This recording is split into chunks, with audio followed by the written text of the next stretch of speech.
Veja bem, a oração é importante porque Deus nos ordena a orar, Jesus nos ensinou a orar, Ele foi um homem de oração conquanto homem. A igreja cristã, ao longo dos séculos, orou. Então, dizer que ela não é importante é ir na contramão da Escritura. Deus escuta a oração, Deus age por meio da oração.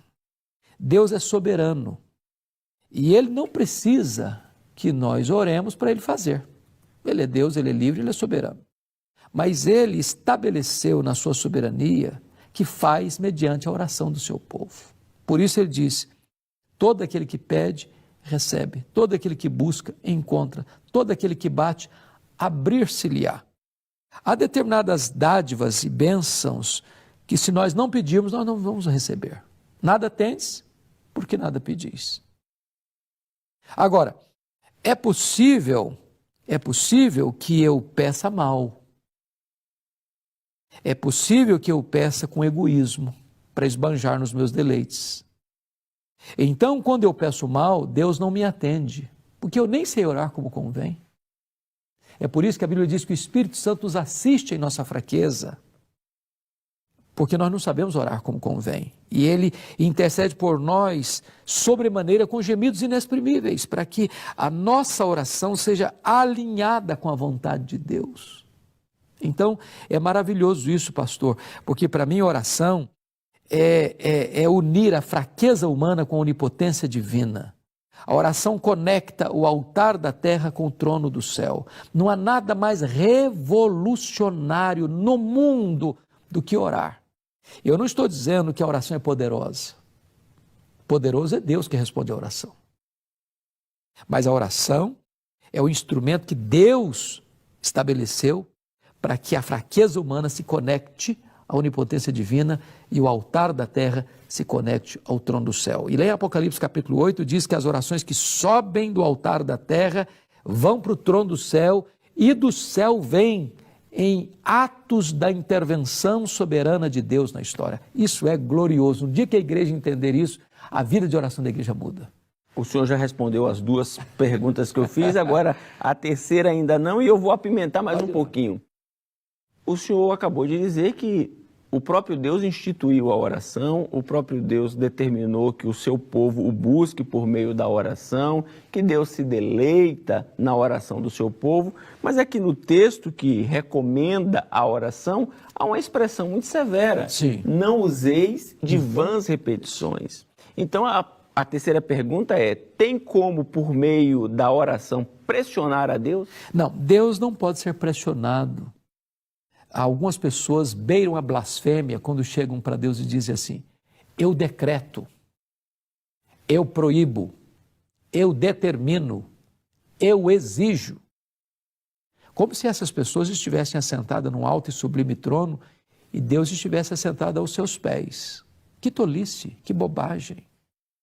Está escrito lá em Efésios 1:11, que Deus faz todas as coisas conforme o conselho da sua vontade. Está escrito lá no livro de Jó, capítulo 42, versículo 2, que os planos de Deus não podem ser frustrados. Então, é maravilhoso isso, porque Deus é Deus. Se Deus pudesse ser manipulado, se Deus pudesse ser pressionado, se Deus não fosse soberano, se Ele não fosse livre, Ele seria menor do que nós. Ele seria um Deus pequeno, minúsculo. Ele é soberano, Ele é todo-poderoso, Ele é livre para agir. Ele não precisa nem pedir licença para nós para agir. Tem gente que não, Deus não pode fazer isso, Deus não pode fazer. Deus pode fazer, Ele é Deus, Ele é livre, Ele é soberano. Ele não precisa pedir licença para a gente. Ele faz tudo quanto Ele quer, do jeito que Ele quer, quando Ele quer, com quem Ele quer. Agora, Ele não pode ser pressionado. Ele é soberano. E isso é maravilhoso, porque eu me dirijo a Ele como um pai. Pai nosso que estais nos céus. Ele é meu Pai, Ele é seu Pai, Ele é nosso Pai. Então, Ele nos ama. Ele tem o melhor para nós. Nem sempre Deus nos dá o que nós queremos. Deus dá o melhor para nós. Ele dá o que nós precisamos. Por isso que Ele ensinou a orar assim, pedi, dar-se-vos-á. Todo que pede, recebe. Todo que busca, encontra. Todo que bate, abrir-se-lhe-á. Mas ele não diz que todo que pede, recebe o que pede. Isso não está escrito na Bíblia. Todo que pede, recebe. Recebe o quê? Recebe aquilo que é o melhor, aquilo que é o bom, aquilo que é fruto da boa, agradável e perfeita vontade de Deus. Pastor Hernandes, sendo a oração um meio de graça e tendo sido ela instituída pelo próprio Deus e Deus se agradando que o seu povo o busque, por que as reuniões de oração, na grande maioria das igrejas, são esvaziadas, são vazias, poucas pessoas? Pastor Jailton, isso revela a espiritualidade enfraquecida, apática das igrejas hoje. Por quê? Porque as pessoas estão indo às reuniões de oração buscar o quê? Buscar coisas, buscar bênçãos. Quando oração, muito mais do que pedir bênçãos, oração é sede de Deus. Quando Jesus ensinou a oração, conhecida como oração dominical, o Pai Nosso, ele não foca essencialmente nas nossas necessidades, mas foca prioritariamente no ser de Deus, no nome de Deus, na santidade de Deus, no reino de Deus, na vontade de Deus.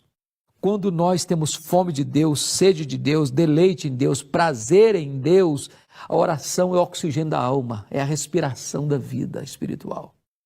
Aí, em decorrência disso, Deus vai atendendo às nossas necessidades. Foi Ele que ensinou, buscai, pois, em primeiro lugar o reino de Deus e a sua justiça, e as demais coisas vão sendo acrescentadas. O pão de cada dia, o livramento das tentações, o perdão dos pecados. Porque não sou eu, o homem, que é o centro do universo. Deus é o centro. Deus primeiro. É o deleite em Deus que leva a igreja a orar. Se o centro da oração sou eu mesmo, então a vida de oração começa a perder o significado.